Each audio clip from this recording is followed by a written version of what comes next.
यमुनानगर के मेहर माजरा के रहने वाले 24 वर्षीय गोपाल कृष्ण ने अपनी जीवन लीला इसीलिए समाप्त कर ली क्योंकि उस पर झूठा दहेज का केस लगवा दिया था उसकी पत्नी ने। कोई जहरीला पदार्थ निगलकर अपनी जीवन लीला समाप्त कर ली। दरअसल पूरा मामला आपको बताने का प्रयास करूंगा। 6 महीने पहले गोपाल कृष्ण और सीमा की शादी हुई थी। सीमा जो कि रादौर की रहने वाली थी और गोपाल कृष्ण जो कि यमुनानगर मेहर माजरा का रहने वाला था। दोनों की शादी होती है 6 महीने पहले। 3 महीने तक उसकी पत्नी सीमा ससुराल में रहती है। उसके बाद वहाँ से चली जाती है अपने मायके, अपने परिवार की ओर वो चली जाती है और वहाँ पहुंचकर झूठा केस डलवाती है कृष्ण गोपाल पर कि ये तो दहेज मांगते हैं, मार पिटाई करते हैं। उसके बाद गोपाल कृष्ण उसको लेने भी जाता है लेकिन वो नहीं मानते हैं। लेकिन अब 6 महीने हो जाते हैं जिसके बाद गोपाल कृष्ण ने अपनी जीवन लीला समाप्त कर ली। साथ ही साथ उन्होंने इंस्टाग्राम पर एक पोस्ट भी डाला है जिसमें उन्होंने उस पर मानसिक रूप से दबाव डालने वाले लोगों का नाम भी लिखा है। और साथ ही साथ गोपाल कृष्ण ने ये भी कहा है कि मुझ पर झूठे केस डलवाए थे जिसके बाद वो कोई जहरीला पदार्थ निगल कर अपनी जीवन लीला समाप्त कर रहा है। आपको बता दें कि उसकी मां जो कि वो जानकारी देती है कि उसके पति की मृत्यु भी 6 साल पहले हो गई थी। 3 बच्चे थे, तीनों में से सबसे छोटा गोपाल कृष्ण था जिसकी शादी 6 महीने पहले हुई थी रादौर में।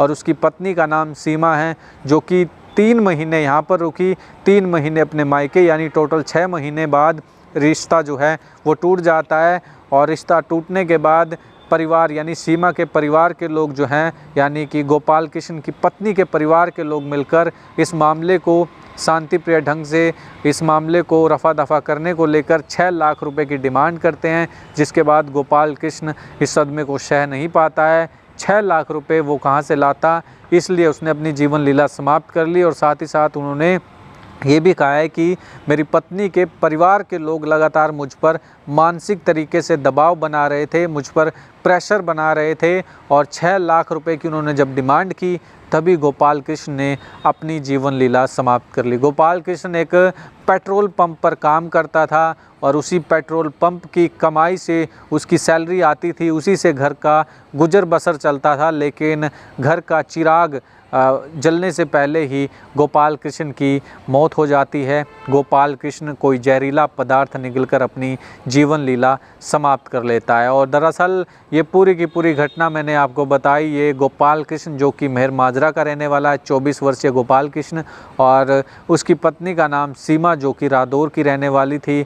और दोनों की शादी हो जाती है 6 महीने तक। 3 महीने पत्नी अपने ससुराल में रहती है, 3 महीने पत्नी अपने मायके चली जाती है। और मायके पहुंचकर ये पूरा का पूरा षड्यंत्र रचा जाता है कि कैसे गोपाल कृष्ण से पैसे ऐंठे जाए। लेकिन जब गोपाल कृष्ण पैसे नहीं दे सका तो उसने कोई जहरीला पदार्थ निगलकर अपनी जीवन लीला समाप्त कर ली है। लेकिन देखने वाली बात यह है कि आज के इस समाज में क्या हो रहा है। पत्नियां खुद पति की हत्या कर देती हैं या फिर पत्नियां अपने पति को लेकर कहीं बाहर घूमने जाती हैं, वहां पर अपने पति की हत्या करवा देती है। अगर दोनों में से कोई भी चारा नहीं बचता तो पत्नियां झूठे दहेज के केस डलवा देती हैं, जिससे इतनी बड़ी बड़ी घटनाएं सामने नज़र आती है। ये तो कुछ ऐसी घटनाएं हैं जो सोशल मीडिया पर वायरल हैं, खबरों में सुर्खियों में बनी रहती हैं। लेकिन ऐसी कई हज़ारों घटनाएं हैं जो सामने नहीं आती हैं।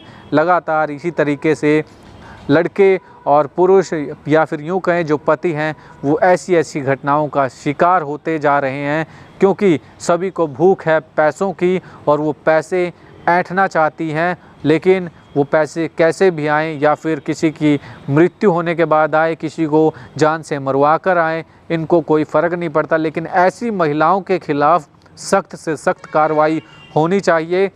इस मामले को लेकर और बढ़ती इस तरह की क्राइम की घटनाओं को लेकर आपकी क्या राय है, कमेंट बॉक्स में आप अपनी राय ज़रूर दीजिए। आप देख रहे हैं बी न्यूज़, मैं बंटी लामसर आप सभी के साथ लाइव।